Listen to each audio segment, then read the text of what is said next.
তাহলে পুজো পাঠ হোম যজ্ঞের আয়োজন হোক। দেখা যাক এসব করে বিপদকে আটকানো যায় কিনা। ওহ, এই জন্যই বলে কপাল। এই কপালটা না আমায় ফাটিয়ে দেখতে ইচ্ছে করছে। কিছু না কিছু করতে গেলেই গোপাল হতচ্ছাড়া এসে ড্যাগরা দেবে। আর এবার গুছিয়ে একটা কিছু করব ভাবলাম। কি কি মন্ত্রী মশাই, এত এত জরুরি তলব কেন?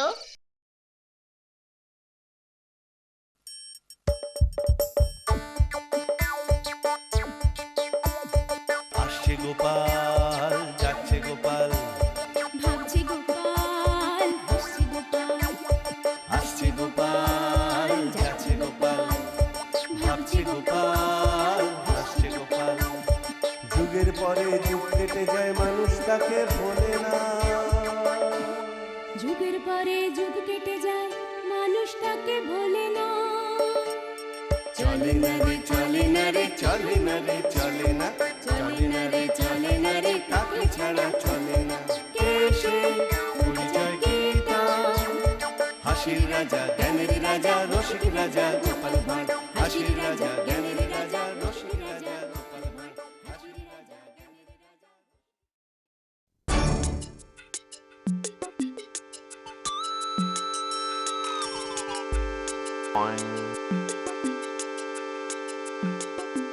আচ্ছা আচ্ছা মন্ত্রী মশাই, বিশেষ কথা আছে বলে আমাদের জরুরি তলব করে ডেকে পাঠালেন, আর সেই তখন থেকে ঠায় দাঁড়িয়ে আছি তো দাঁড়িয়েই আছি। কথাটা বলার ফুরসত অবধি আপনার নেই? তাহলে বলুন, আমরা এখন চলে যাই? ওরে মুখ্যুর দল, কাজের সময় মেলা ঘ্যান ঘ্যান করিস না তো। আগে আমায় ঠান্ডা মাথায় হিসেবটা করতে দে, তারপর তোদের সঙ্গে কথা বলবো। খুব কাজের কথা আছে। ও ঠিক আছে, তাহলে হিসেবটা শেষ করে নিন। যা, হেসে উঠলেন যে। হাসবো না, হাসবো না। হিসেব করে দেখলাম এতদিন ধরে নানাভাবে নামে বেনামে এই কৃষ্ণনগরে যত সম্পত্তি মানে জমি জমা আমি করেছি তা মহারাজ কৃষ্ণচন্দ্রের থেকেও বেশি। বলেন কি? মহারাজের থেকেও বেশি? বাবা, ছল জচ্চুরি করে এত কিছু করা যায়? কি বললি হতচ্ছাড়া? ক্ষমা করে দিন, ক্ষমা করে দিন মন্ত্রী মশাই, ওই মুখ ফসকে বেরিয়ে গেছে। আর যেন কখনো না বেরোয়। শোন, ভাবছি আর মহারাজের চাকরি করব না। এই চাকরি ছেড়ে দিয়ে কি করবেন? মহাজনী কারবার খুলবেন? গাথা গাথা। রে মুখ্য, আমি নিজেই একটা রাজ্য তৈরি করব রে, বুঝেছিস? তার নাম দেব মন্ত্রীনগর। মন্ত্রীনগর? বা বা বা বা, বেশ বেশ নাম তো, খাসা নাম। বটা, বলুন বলুন মন্ত্রী মশাই। তুই হবি আমার সেই রাজ্যের মন্ত্রী। বলেন কি, আমি মন্ত্রী? তুই বাবাজি, কোথায় যাও? দু হাতে যা কামাবো না, দুদিনেই তোমাকে ফতুর করে ছেড়ে দেব। আর ঘটা হবে সেনাপতি। আমি আমি সেনাপতি? বাহ বাহ বাহ বাহ বাহ বাহ বাহ, কি মজা, কি মজা! শুধু শুধু ওই তলোয়ার ঘুরিয়ে হম্বি তম্বি করে যাবো। আচ্ছা মন্ত্রী মশাই, সেই রাজ্যের রাজা কে হবে? মাথা মোটা, মাথা মোটা কাকে বলে? ওরে, আমার রাজ্যে আমি ছাড়া রাজা হবার আর আছে কি রে?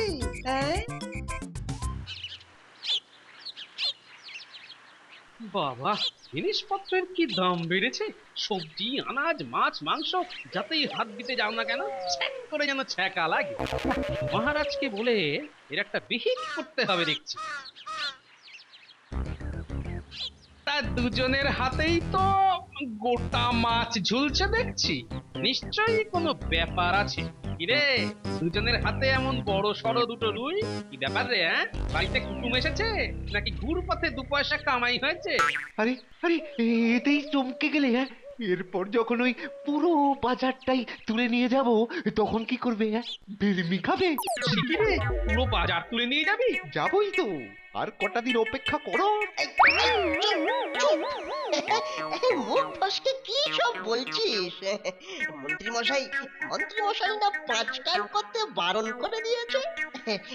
না গো, না গো গোপাল দাদা, ও এমনি এমনি বলছিল। তুমি আবার এসব কথা ধরো না কিন্তু। না, ভেতরে কোনো রহস্য আছে। আরে দূর, তোদের মতো লোকেদের কথা কি ধরতে আছে রে? আমরা তাহলে বাড়ি যাই, বাড়ি গিয়ে কত কাজ, মাছ কাটা, তারপর মাছ ভাজা, তারপর মাছ রান্না করা, তার মধ্যে যদি আবার ওই হুট করে মন্ত্রী মশাই ডেকে পাঠান। দেখেছো, আবার বাজে কথা। মন্ত্রী মশাই খামোকা আমাদের ডেকে পাঠাবেন কেন বলতো? বাড়ি চ, বাড়ি চ। কাল সারা রাত জেগে তোর মনে হয় কেমন একটা পেট গরম হয়েছে না?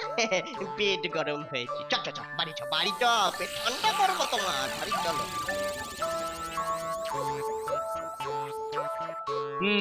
মনে হচ্ছে ভেতরে ভেতরে কোনো গভীর রহস্য তৈরি হয়েছে।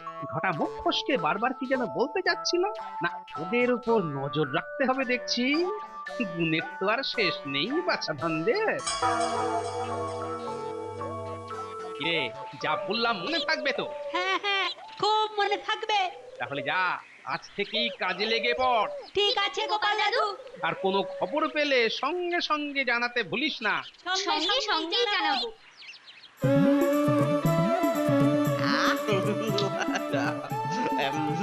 মাছটা যা খেতে না, অনেকদিন পর যাকে বলে কবজি ডুবিয়ে মাছের কালিয়া দিয়ে ভাত খাচ্ছি। হ্যাঁ হ্যাঁ, তা তো খাচ্ছি, কিন্তু কিন্তু বটা ওই মনের আনন্দের চোটে তো ওই ধারে দুটো মাছ কিনে ফেললাম। হ্যাঁ রে, ধার শোধ করতে পারবো তো? না হলে না ওই মাছওয়ালা পিটি একেবারে পাট করে দেবে। তোর বোকা, শোধ করতে পারবো না কেন? সকালে মন্ত্রী মশাই কি বললো ভুলে গেলি? ঠগ জচ্চরি করে সে এত কামিয়েছে যে কদিনের মধ্যেই আলাদা রাজত্ব তৈরি করবে। আর আমি হব সেই রাজ্যের মন্ত্রী, আর তুই সেনাপতি। হ্যাঁ, তখন কত টাকা হবে বলতো আমাদের? সেই টাকা থেকে মাছের ধার শোধ করে দেব। হ্যাঁ, ঠিক বলেছিস, কিন্তু কিন্তু জানিস বটা, আমার না কিরকম ওই ভয় করছে। কেন ভয় করছো কেন? বারে করবে না, সেনাপতি তো হব, কিন্তু না জানি তীর ছুটতে, আর না জানি ওই তরোয়াল চালাতে। আরে যুদ্ধ হলে সামলাবো কি করে বলতো? হ্যাঁ রে, শোন, আরে ওসব নিয়ে মেলা চিন্তা না করাই ভালো। মন্ত্রী মশাই নতুন রাজ্য তৈরি করলে আমাদের প্রথম কাজ হবে 2 হাতে টাকা পয়সা কামিয়ে নিয়ে রাতারাতি বড়লোক হয়ে যাওয়া, বুঝেছিস? সে না হয় হব, কিন্তু যুদ্ধ লাগলেই তলপি তলপা গুটিয়ে সজ্জা কেটে পড়বো। সত্যি বটা, তোর ঘটে কি বুদ্ধি রে! ফ্যাচ করে হাঁচলো কে? ঘটা, তুই হাঁচলি? ওই না তো, তাহলে হাঁচির শব্দ এলো কোত্থেকে? মনে হয় জানালার পাশ থেকে। তারা তো দেখে আসে। হ্যাঁ, চল, আমিও যাই। না, জানলার কাছে তো কেউ নেই। তাহলে হাঁচলো কে?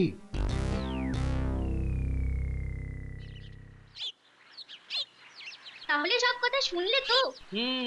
কান দিয়ে শুনলাম, হাড়ে হাড়ে বুঝলাম। ঠিক আছে, তোরা এখন যা। কিন্তু গোপাল দাদু, মন্ত্রী মশাই যদি সত্যি সত্যি আলাদা রাজ্য তৈরি করে? ওকে আলাদা রাজ্য তৈরি করাচ্ছি। শোন, এই কথা আবার কাউকে বলিসনি জান। খেপেছো? নিশ্চিন্তে থাকো, কেউ জানবে না। ঠিক আছে, তোরা এখন যা, আমি একবার মহারাজের কাছ থেকে ঘুরে আসি।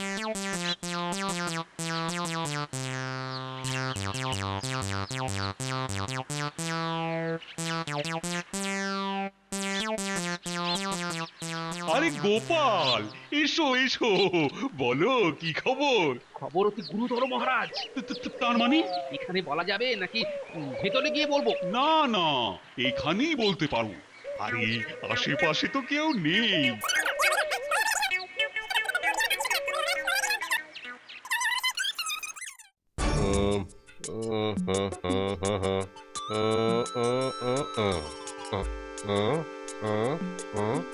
কি সর্বনাশ!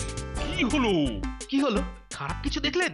সবই কর্মফল আর কপাল দোষ। হ্যাঁ, তার মানে? আরে গণনা করে কি দেখলেন সেটা বলবেন তো। কি আর বলবো? হ্যাঁ, গণনা করে যা দেখলাম তা তো মুখ দিয়ে আমার বাক্যি সরছে না। কি বলবো মহারাজ, গণনায় দেখলাম সামনের অমাবস্যায়, আরে বাবা, সামনের অমাবস্যায় বলে থেমে গেলেন কেন? সামনের অমাবস্যায় পৃথিবী একেবারে উল্টে যাওয়ার প্রবল সম্ভাবনা। সে কি? হয়তো সব জায়গায় তেমন ক্ষতি হবে না, তবে এই কৃষ্ণনগরের ক্ষতির আশঙ্কা সবচেয়ে বেশি মহারাজ। হয়তো হয়তো ভূমিকম্পে মাটির তলায় চলে যাবে এই রাজ্য। হায় হায় হায় হায়, কেন কেন হবে এত বড় ক্ষতি আমার সাধের এই কৃষ্ণনগরের? কেননা এই কৃষ্ণনগরের মাটির তলা দিয়েই তো কর্কট ক্রান্তি লেখা গেছে। তাই এই রাজ্যের সব কিছু একেবারে ওলট পালট হয়ে যাবে মহারাজ, ওলট পালট হয়ে যাবে। আচ্ছা আচ্ছা, কোনো কিছু করে কি অঘটনের হাত থেকে আমাদের সাধের রাজ্যটাকে রক্ষা করা যায় না? পুজো পাঠ হোম যজ্ঞ করে আমি যথাসাধ্য চেষ্টা করব, কিন্তু আমি কথা দিতে পারছি না। কি সর্বনাশ হয়ে যাচ্ছে মহারাজ। বলছি, কথাটা কি রাজ্যবাসীকে জানিয়ে দেব? না না মহারাজ, না না, সেটা করতে যাবেন না। তাহলে সকলে ভয় পেয়ে কৃষ্ণনগর ছেড়ে পালাতে শুরু করে দেবে। আমি কিন্তু মন্ত্রী মশাইয়ের সাথে একমত। মরতে হলে সকলে মিলে এই কৃষ্ণনগরের মাটি কামড়েই মরব। কৃষ্ণনগরের মাটি কামড়ে মরতে আমার ভারী বয়েই গেছে। কাউকে জানাতে যে না করেছি, তার কারণ অবশ্য অন্য। সে তো ঠিকই মহারাজ, গোপাল তো ঠিক কথাই বলেছে। তাহলে পুজো পাঠ হোম যজ্ঞের আয়োজন হোক, দেখা যাক এসব করে বিপদকে আটকানো যায় কিনা। ওহ, এই জন্যই বলে কপাল। এই কপালটা না আমায় ফাটিয়ে দেখতে ইচ্ছে করছে। কিছু না কিছু করতে গেলেই গোপাল হতচ্ছাড়া এসে ড্যাগরা দেবে। আর এবার গুছিয়ে একটা কিছু করব ভাবলাম। কি মন্ত্রী মশাই, এত এত জরুরি তলব কেন? সর্বনাশ হয়ে গেছে রে, সর্বনাশ হয়ে গেছে। কেন, কি হলো আবার? রাজ্যতীশী গণনা করে দেখেছে যে সামনের অমাবস্যায় ভূমিকম্পের ফলে কৃষ্ণনগর মাটির তলায় চলে যাবে। তার মানে তো আপনার আলাদা রাজ্য তৈরি করার আশা তো মাটি। শোন, এত সহজে আমি সবকিছু মাটি হতে দেব না, দেব না। কি করবেন? আমার মাথায় একটা মতলব এসেছে। যত তাড়াতাড়ি সম্ভব আমার জমি জমা সব বিক্রি করে দেব। নে, যত তাড়াতাড়ি সম্ভব জমির খদ্দের দেখতে শুরু করে দে। খুব কম দামে জমি ছেড়ে দেব। তারপর সব টাকা করে নিয়ে দূরে অন্য কোথাও চলে যাব। সেখানে গিয়ে না হয় নতুন কোনো রাজ্য কিংবা বড় সড়ো কোনো জমিদারি খুলে বসবো। আর আমাদের কি হবে? আরে তোদেরও কি ফেলে দেব নাকি আমি? তোরাও যাবি আমার সঙ্গে। কিন্তু কিন্তু মন্ত্রী মশাই, রাজ্যতীশীর গণনার ফল সকলেই তো জেনে যাবে। তখন আর কেউ কি জমি কিনতে চাইবে? বোকা, কেউ জানবে না। মহারাজকে এই খারাপ খবরটা গোপন রাখতে বলেছি। তাহলে তো বেশ গুছিয়েই মাঠে নেমেছেন। ঠিক আছে, আজ থেকেই খদ্দের দেখতে শুরু করে দিচ্ছি। আর একটা কথা, যারা জমি কিনবে তাদের কিন্তু এই জমি কেনা বেচার খবরটা গোপন রাখতে বলবি। পক্ষীও যেন জানতে না পারে। ঠিক আছে, ঘটা, খদ্দের খুঁজতে বেরিয়ে পড়ি, বুঝলি? চ চ চ চ চ চ।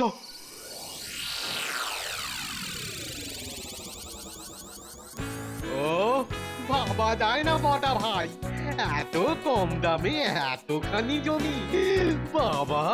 আর টাকা দেবার সাথে সাথে হাতে হাতে জমির কাগজ, একেবারে ভাবতেই পারিনি যে জীবনে এতখানি জমির মালিক হব।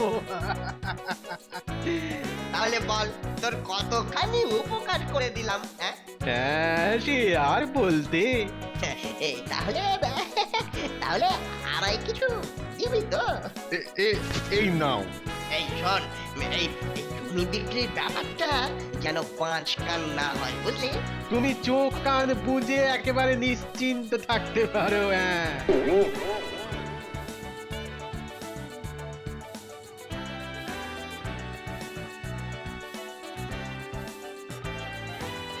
আর একজন খদ্দেরকে নিয়ে এলাম। যা যা যা, এই মন্ত্রী মশাইয়ের ঘরে নিয়ে যা। চমৎকার বাবা, খেলা বেশ জমে উঠেছে দেখছি। হ্যাঁ, বলো গোপাল, ওদিককার কি খবর? খবর বেচু বাবু, মানে মানে মন্ত্রী মশাই জমি বেচতে একেবারে উঠে পড়ে লেগেছে। বটা ঘটা চটপট খদ্দের ধরে আনছে আর পটাপট জমি বেচে দিচ্ছে। তাহলে মন্ত্রীর সমস্ত জমি অন্য লোকেদের হাতে চলে যাচ্ছে? না মহারাজ, না মানে, এই তো বললে বটা ঘটা খদ্দের ধরে আনছে। সে আনছে ঠিকই, কিন্তু সেসব আমারই লোক, আর তারা বেনামে আপনার জন্যই জমি কিনছে। সত্যি গোপাল, তোমার মতো বিশ্বাসী বন্ধু পাওয়া ভাগ্যের ব্যাপার। তাহলে তাহলে ওষুধে ভালো কাজ হয়েছে, কি বলো? হ্যাঁ, হবে না, হুসেন রাজ্যোতিষী, আপনার সাথে ওই যত খিটিমিটি থাকুক না কেন, আপনার গণনাকে কিন্তু মন্ত্রী মশাই ধ্রুব সত্যি বলে মনে করে। ধ্রুব সত্যি? এবারে বুঝবে, এবার বুঝবে ঠেলার নাম বাবাজি কাকে বলে। বুঝলি বটা, কাল অমাবস্যার আগেই যে আমার সব জমি বিক্রি হয়ে যাবে, এ কিন্তু আমি স্বপ্নেও ভাবতে পারিনি, বুঝেছিস?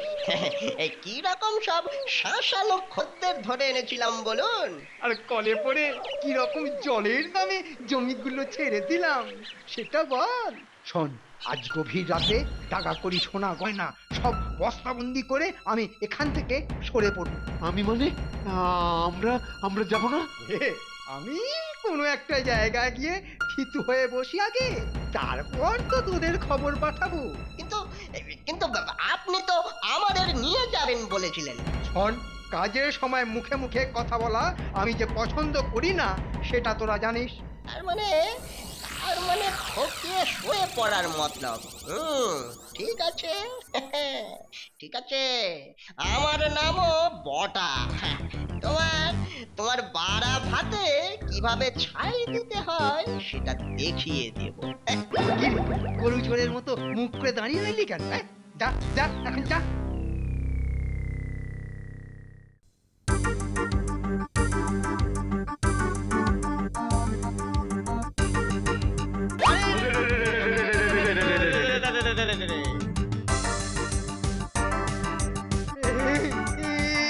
এই সব বাজি বদমাইশের দল আমার উপর ডাকাতি। জানিস আমি কে? সব কটাকে না, সব কটাকে। এ বেটা, বেশি চেঁচামেচি না করে এখন অজ্ঞান হয়ে থাক। একেই বলে যেমন কুকুর তেমন মুগুর। আরে রে রে রে রে রে রে। ওরে ওরে বাবারে, এ তো আসল ডাকাত। না বাপ, একটু ভুল হলো যে, আমরা ডাকাতি করতে আসিনি। গোপাল দাদা, এবার চলো বাপু, কদিন কারাগারের ভাত খেয়ে আসবে।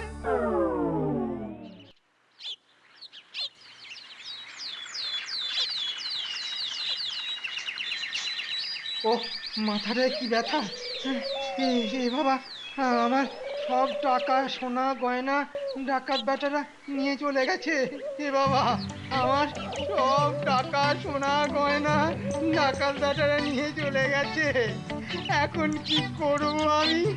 যাকে তবুও তো প্রাণে বেঁচে আছি। ওদিকে তো সারা কৃষ্ণনগর মাটির তলায় চলে যাবে। সত্যি ভাই, অমাবস্যার রাতে কালী পুজোর যা ধুমধাম হলো, আর সেই সাথে ওই পেট পুড়ে খ্যাটন। অমাবস্যা হয়ে গেছে, তার মানে আমি পুরো একদিন এখানে জ্ঞান হারিয়ে পড়েছিলাম। ও ভাই, ও ভাই, কাল কোথায় কালী পুজো হয়েছে? কেন কৃষ্ণনগরে? কৃষ্ণনগরে? ওখানে কোনো ভূমিকম্প হয়নি? কৃষ্ণনগর মাটির তলা বসে যায়নি? বালাই ষাট, ভূমিকম্প হতে যাবে কেন? কাল বলে কিনা আমরা তো সারা রাত ওখানেই ছিলাম। ঠকে গেছি, সারা জীবন লোক ঠকাতে ঠকাতে শেষকালে নিজেই ঠকে গেছি। তাহলে রাজপণ্ডিত, গতকাল রাতের কালী পুজোটা বেশ ঘটা করেই হলো, বলুন। সে আর বলতে। শুধু খিচুড়িটা যদি আরেকটু বেশি করে খেতে পারতাম। তোমার শুধু খাওয়া আর খাওয়া। ওই গোপাল ভাঁড় নাম না হয়ে তোমার নাম পেটুক গোপাল হওয়া উচিত ছিল। বেটা জ্যোতিষী, পাজি, ভণ্ড, মিথ্যুক। কি ব্যাপার, তুমি হঠাৎ কি মনে করে? তা তোমার নতুন রাজ্য তৈরি কতটা এগোলো? আপনি মানে আপনারা জানতেন? বিলক্ষণ জানতাম। আমি শেষ হয়ে গেছি মহারাজ, আমি শেষ হয়ে গেছি। আমার সব কিছু শেষ হয়ে গেছে, সব শেষ হয়ে গেছে। সে কি, জমি বিক্রির টাকাগুলো তো আছে নাকি? মহারাজ, মহারাজ, সর্বনাশ হয়ে গেছে। রাস্তায় ডাকাতরা সব কেড়ে নিয়ে গেছে। বেশ হয়েছে, ভালোই হয়েছে। মায়ের নামে আপনি এখন আসুন তো। আমি এখন কোথায় যাব গোপাল? আমার যে কিচ্ছুই রইল না, কিচ্ছুই রইল না। আচ্ছা, কোথাও যেতে হবে না। এই নিন মায়ের প্রসাদ খান। প্রসাদ? হ্যাঁ, প্রসাদ আপনার পয়সাতেই তো তৈরি। রাজ্য শুদ্ধ লোক খেয়েছে, এবার আপনিও খান। তুমি তাহলে সেই ডাকাত? বিচার চাই, বিচার চাই মহারাজ, বিচার চাই। গোপালের বিচার চাই, ওই বেটা সবের মূলে। তাহলে তো তোমাকেও কারাগারে পাঠাতে হয়। আমাকে আর আমার প্রজাদের ঠকিয়ে তুমি রাজা হবার স্বপ্ন দেখেছিলে। হ্যাঁ, যাও যাও যাও যাও, দূর হয়ে যাও আমার সামনে থেকে, দূর হয়ে যাও। আমায় আমায় ক্ষমা করে দিন মহারাজ। আমি তো আপনার মন্ত্রী ছিলাম মহারাজ, অন্তত সেই চাকরিটা ফিরিয়ে দিন মহারাজ। চাকরি? হ্যাঁ, তা একটা পেতে পারো, তবে মন্ত্রীর নয়। তাহলে কিসের? আগে ওই মহারাজের পাখাওয়ালাটা কদিন ধরেই কামাই করছে। জানা, ওই মহারাজের পেছনে গিয়ে পাখা নেড়ে মহারাজকে বাতাস করুন। মহারাজ? হ্যাঁ, তাই করগে যাও। তাই যাই, বিক্রি তো হয়েই গেছি। এখন খেয়ে পরে বেঁচে থাকতে হবে তো। হায়রে আমার পোড়া কপাল, হতে চাইলাম রাজা, হয়ে গেলাম পাখাওয়ালা। একেই বলে যেমন কর্ম তেমন ফল। আর আমি বলি শর্তে স্বার্থম সমাচারে। আসছে গোপাল, যাচ্ছে গোপাল, ভাবছে গোপাল, হাসছে গোপাল। যুগের পরে যুগ কেটে যায়, মানুষ তাকে ভোলে না। যুগের পরে যুগ কেটে যায়, মানুষ তাকে ভোলে না। চলে না রে, চলে না রে, চলে না রে, চলে না, চলে না রে, চলে না রে, তাকে ছাড়া চলে না। কে সে? পরিচয় কি তার? হাসির রাজা, জ্ঞানের রাজা, রসিক রাজা গোপাল ভাঁড়। হাসির রাজা, জ্ঞানের রাজা, রসিক